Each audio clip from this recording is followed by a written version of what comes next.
Hello everyone, दोस्तों मैं अरुण शर्मा। आप देख रहे हैं द सोच। दोस्तों इस वीडियो में बात करने वाले हैं बीजेपी के बारे में, एनडीए सरकार के बारे में कि जहां तो बीजेपी का कद बढ़ रहा है और उनके सीएम का कद घट रहा है। तो दोस्तों अगर आपने पहली बार चैनल को देख रहे हैं तो आप सब्सक्राइब कर सकते हैं। तो दोस्तों मुद्दे की बात, टॉपिक पे आते हैं कि देखा जाए तो एनडीए सरकार ने इतने सारे बिगुल बजाए, इतने सारे उन्होंने ताल ठोक रखी हैं कि वो विश्व में सबसे ज्यादा भारी पार्टी बनती जा रही है और उनका नाम बनता जा रहा है और सबसे ज्यादा वो इंडिया में जाने जाने वाली पार्टी हो गई। पर नरेंद्र मोदी जी की बात करें, एनडीए सरकार की बात करें, तो मोदी जी का कद हिंदुस्तान की बात करें या विश्व पोर्टल की बात करें तो उसमें शायद उनका कद काफी बढ़ रहा है। जो मैगजीन बताती हैं और जो इंडिया के मीडिया चैनल बताते हैं उसमें कितना सच है कितना झूठ है हम नहीं कह सकते, पर कहा जाता है कि मोदी जी का कद बहुत बढ़ गया है।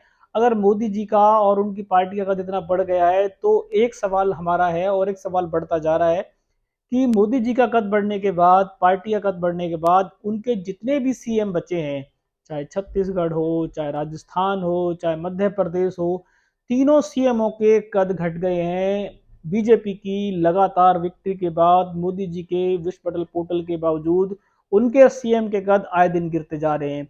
इतनी बुरी हालत हुई है उनके सीएम के कद को लेके कि अब मोदी जी का चेहरे पे ही इलेक्शन लड़ा जाएगा।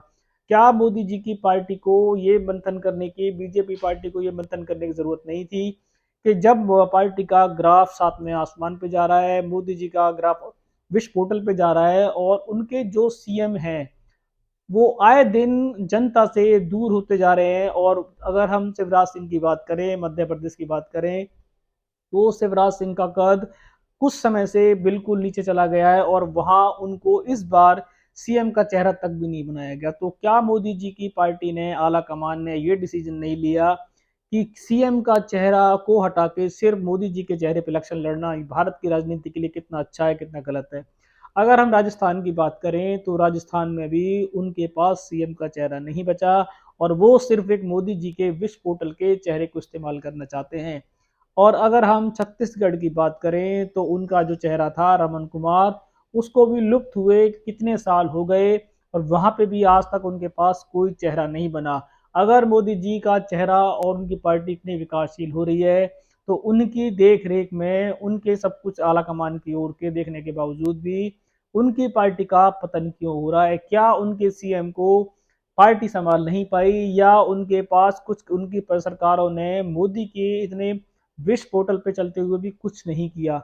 आए दिन मोदी गवर्नमेंट, जेपी नड्डा जी, अमित शाह जी इतनी सारी रैलियां करते हैं और इतने सारे उन्होंने सीएम जो बनाए हैं, पर तीन सीएम की जो बात करें, तीन सीएम को इस बार मजबूरी में बीजेपी को अपनी जान छुड़ाने के लिए उनका चेहरा राजनीति से हटाना पड़ा और उनके पास एक ही कवायद बची है कि वो सिर्फ मोदी जी के चेहरे पर इलेक्शन लड़ेंगे। अगर मोदी जी का चेहरा ही इन नेताओं की छवि को बदल सकता है तो सीएम का चेहरा क्या करेगा? क्या उनके जीतने के बाद किसी को भी सीएम बनाया जा सकता है? और सीएम बनाया जा सकता है तो वो काम क्यों नहीं कर रहा? तो इन सीएम के, अगर मोदी जी को लगता था सरकार के चलते कि ये सीएम काम नहीं कर रहे हैं तो फेरबदल की जा सकती थी और सीएम का चेहरा नया लाया जा सकता था, बशर्ते कि उन्होंने ये कवायद पूरी नहीं की और सीएम के चेहरे के लिए उन्होंने उनका नाम ही साफ कर दिया और सीधा मोदी जी के चेहरे पर इलेक्शन लड़ाया गया। अब जनता जागरूक है, जनता इस बात से देख रही है कि हर जगह सिर्फ एक विश पोर्टल पे जो नाम चल रहा है उसको देख के आप हर बार वोटों की गिनती नहीं बढ़ा सकते और हर बार आप दुगनी जीत नहीं जीत सकते। जो जनता से जुड़ा हुआ नेता नहीं होगा, जनता शायद उसको हर बार नहीं बना सकती। मोदी जी का चेहरा भले ही उनको विक्ट्री दिला दे, भले ही उनको जीत दिला दे, पर क्या ये सही है? अगर मोदी जी जिस एरिया में रहते नहीं है वहां का सीएम उस एरिया का मालिक होता है, अगर वो अपनी उम्मीद खो जाता है और अपने चेहरे को इसको हटाना पड़ जाता है, तो क्या मोदी जी के चेहरे पे उस प्रदेश का इलेक्शन लड़ना ठीक है? ये जनता और का सवाल है कि जनता इस पे कितना उनको जवाब देगी। क्या ये सही है, क्या ये गलत है?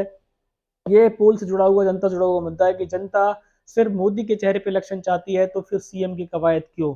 फिर सीएम बनाने का मतलब ही नहीं बनता और सीएम बनता है तो मोदी जी को उसके थ्रू ही काम कराने चाहिए, ना कि अपना चेहरा उसको इस्तेमाल करना देना चाहिए।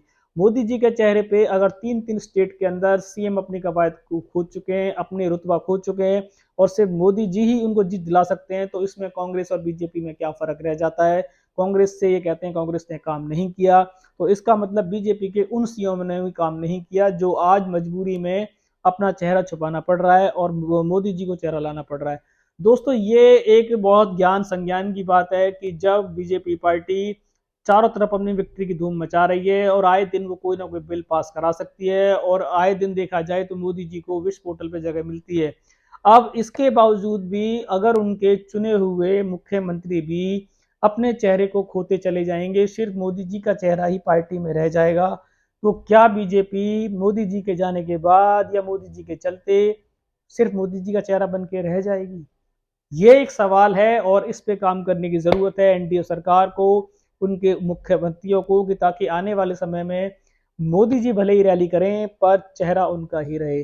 दोस्तों, ये एक संज्ञान का विषय था जो जनता में जागरूक हो रहा था कि 3 प्रदेशों में इस बार ये जो कवायद देखी गई है ये समझ से परे थी कि हर बार सीएम का चेहरा सीएम को ही बनाया जाता था, पर इस बार जो चेहरा नरेंद्र मोदी जी को लाया जा रहा है 3 प्रदेशों में और वो भी बीजेपी की सरकार के लिए, ये एक सोचनीय विषय था जो हमने आपके सामने रखा। अब इस पे एनडीए सरकार की क्या कवायदे पूरी होंगी, क्या एनडीए सरकार हर बार ऐसा करेगी या इस बार उनको एक अपना नोटिफिकेशन जारी करेगी कि आने वाले समय में अगर वो सीएम की रेस में नहीं आते हैं तो शायद मोदी जी वहां रैली ना करें। दोस्तों, इससे जुड़ा कुछ भी हमारे पास अपडेट रहेगा हम आपको समय से पहले बताएंगे। अगर आप चैनल पहली बार जुड़े तो आप जुड़ सकते हैं ताकि आने वाली सभी डिबेट आपको मिले। मैं मिलूंगा आपको इसी नई डिबेट के साथ, तब तक अपना ध्यान रखें। नमस्कार दोस्तों।